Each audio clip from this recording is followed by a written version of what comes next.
The Home Office's answer to Laurel and Hardy need to pack their bags, which will be stuffed full of taxpayers' cash, and do one. I've been incredibly harsh on Rishi Sunak. I've been incredibly harsh on the government when it comes to immigration. But yesterday we saw the reality of the type of person tasked with implementing government policy and the will of the people. And they are a complete shambles. Sir Matthew Rycroft, Simon Ridley, they're called. And it's not just that they couldn't run a bath. It's that they clearly don't even care about running a bath, and actually they don't know where the bath is. Yesterday, they turned up to a Home Office scrutiny hearing and they gave worse answers than someone at a job centre who's desperately trying to remain on unemployment benefits. You know how people have been worried about asylum seekers and the fact that maybe they just leg it and disappear? Well, we have no record of that 307% increase, the 17,316 claims withdrawn in the last year. You haven't a clue where those people now are. So these are people who have made a claim, who we have sought to invite to interviews, or we have sent out questionnaires, who have not responded, and the point at which they are not engaging with the system that leads to a decision, we have withdrawn their claim. So you tick them off the list, but they haven't gone home. They haven't gone home. I don't know. We don't know. So you have no idea where those 17,316 people are. I don't think we know where all those people are. No. You have no idea. Thank you very much, Chair. That's a chap called Simon Ridley there. A quick Google search of his name reveals he hosted a masterclass for young people looking to learn about the civil service. Presumably, that masterclass lasted about 30 seconds. He couldn't answer any questions and he got lost trying to get there. You know how the public really care about illegal migrants being deported? It's quite a big deal, I think, isn't it? Well. How many people travelling on small boats that's been refused asylum have been sent to a third country or back to their own country over the past 3 years? I don't think we have. I think we'll write to the committee with those numbers, Mr. Anderson. That's staggering. That's actually staggering. So okay, then let's do it for the last year. I don't have a number for non-Albanian, non-FNOs. Perhaps they might be able to help you. Let's do last week then. Do we have any figures about anything? Sir Matthew Rycroft there, a man who, according to the government's website, is paid around £103,000 a year. He has received bonuses and was knighted despite overseeing record levels of net migration. Presumably that was for services to open borders. The arrogance and obnoxious entitlement on display there. To think that you can turn up and perform like that. Well, in 2022 to 23, figures show that 20 leading civil servants who run the UK government departments had an average pension pot of £1.1 million. Combined, these pension pots were worth just under 21 million quid. I'll round it up slightly. Of these, 10 had pension pots worth more than the lifetime allowance currently set at just over 1 million quid. According to the Taxpayers Alliance, Sir Philip Barton, Permanent Under-Secretary at the Foreign, Commonwealth and Development Office, had the largest pension pot, worth more than 2 million quid last year. During the withdrawal from Afghanistan, Sir Philip reportedly stayed on holiday until 11 days after the Taliban retook Kabul. How on earth is the government supposed to do anything with these clowns tasked with enforcing their policies? I mean, they just don't look like they care. I'm a taxpayer and I want my money back. Politicians get voted in and out. They get all the stick. But hang on a minute. This lot are taking our money, wheelbarrows of the stuff, and they are just turning up to a scrutiny meeting with no answers. If you performed like that at where you work, you'd get sacked, wouldn't you? There's history here, though, isn't there? Dominic Raab was ousted over bullying claims, which apparently included him getting a little bit miffed because one civil servant nearly handed Gibraltar back to the Spanish without a single shot being fired. There's an aggressive work-from-home culture. Apparently nearly 2/5 of civil servants would consider quitting if they're made to do 3 days a week in the office. There was a lot of controversy about Partygate investigator Sue Gray, whose son has just been selected to run as the Labour MP for Beckenham and Penge. She's now Sir Keir Starmer's Chief of Staff. Now, of course, there was never found to be any issue there in terms of her being compromised in any way. There is clearly a layer of apathy, arrogance and incompetence behind a layer of weak government. If Sunak had any strength, he'd get rid of Laurel and Hardy from the Home Office and replace them with people who at least look like they care. Well, let's get the thoughts of my panel now. Daily Telegraph columnist Madeleine Grant, I've got Conservative peer Lord Bailey, and I've got author and broadcaster, the wonderful Amy Nicole Turner. Madeleine, I'll start with you. Do they need to be sacked? Well, I mean, I think that was absolutely shameless as a display. I think it shows a level of contempt for the general public. I think if this were a business, heads would roll according to on this basis. I don't know exactly. I mean, it's not done for the Prime Minister to interfere in the inner workings of the civil service, but this is the kind of outing that really gives you an insight into the pushback that government ministers are experiencing when they try to actually implement the kind of policies that people in Britain want to see enacted, and the grave concern that many people feel about migration and channel migrants. I thought that actually pulled back the curtain on the reality of it. It's all very well and good me sitting here and giving Rishi Sunak both barrels and all of this stuff, but the reality is, if that's what he's up against, if those are the people who are tasked with implementing not just government policy but also the will of the people, we've got no chance, have we? Look, if you look at those two men, it's one poor performance, and in their careers they may have 100 good ones, but it points to something more important.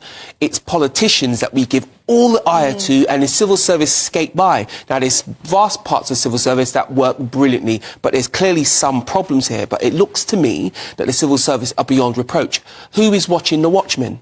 So if you're a civil servant, very senior civil servant, you have time, and you just think, I'll wait until somebody removes this politician who I don't like or doesn't do what I want to do. Yeah. If you're a civil servant, that's not the case. And why I think that's important to acknowledge, because if you look at other states across the world, America, for example, those politicians bring in their civil servants and they leave with those civil servants. And what that means is a greater level of accountability. Because let's be clear, unless the likes of you keep on about this story will just disappear into the ether. I find it absolutely staggering, honestly. I mean, there's a lot to this, right? But the idea that you would turn up to a meeting like that as unprepared, that, for me, shows a level of disdain for what is one of, if not the major issue of the day for a lot of people out there. I know a lot of people watching and listening to this.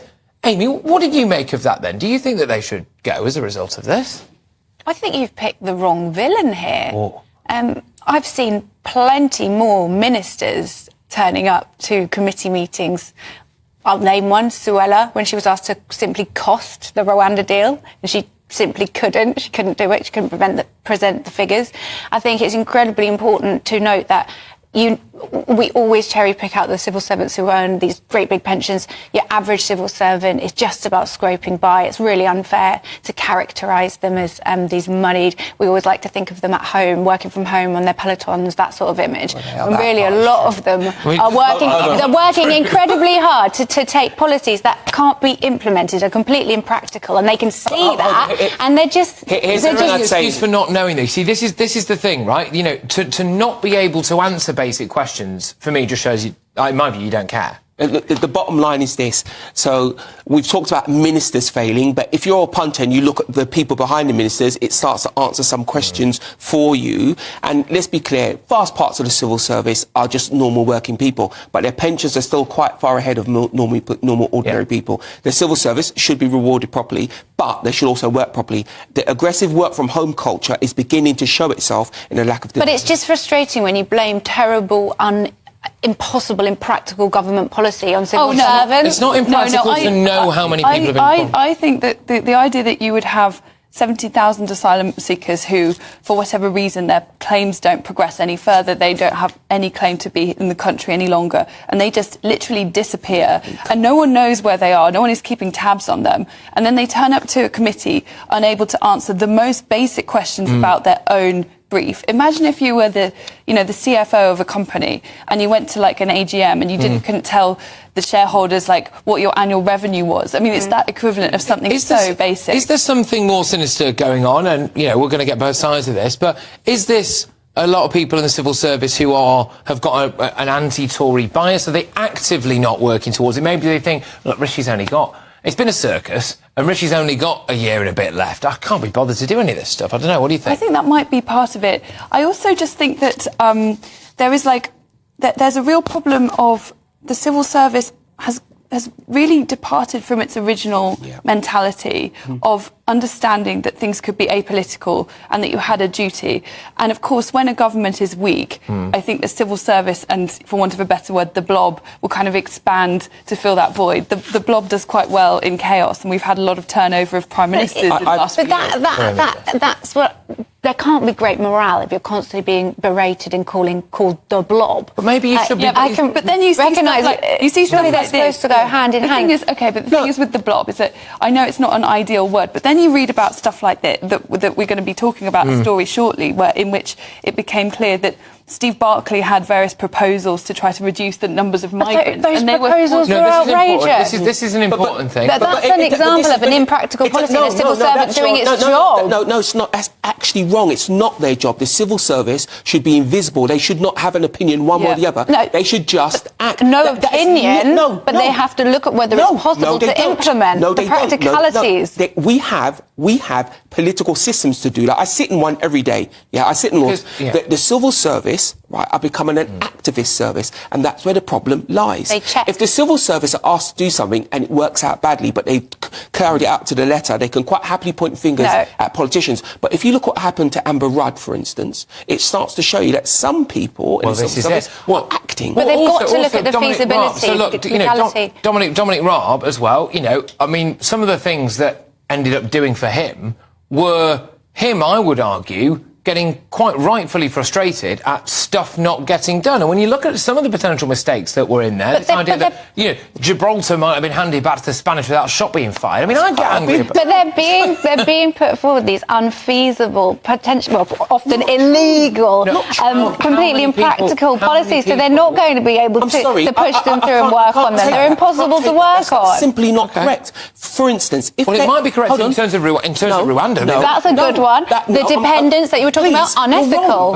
I hate it because if it's illegal, that's what our legal system is for. We have a Supreme Court, we have some of the best lawyers. What's the point of working on it, spending loads of money on it if it's impossible to implement? Their job is to be the checks and balance of the policy in an unbiased way. I think you're confusing two things here. I mean, putting Rwanda aside, I don't think it should be controversial if a minister says that you could have more of a guest worker scheme where people come and they don't bring family members with them. We should push for that. That's not an insane policy. I think that's unethical. Why? Yeah, because you're a conservative. You love the nuclear family. Let's keep them together at least. Okay, fine, but is this not the point? You have to pay for dependence, and if the public doesn't want that, and if people are happy to come without dependence, that shouldn't be beyond. But is this not the point, though, Amy? And very finally on this, if that policy is not illegal, right, which it is, which the courts would decide, which the courts would decide anyway, and an elected government official wants to implement that policy, and you are a civil servant,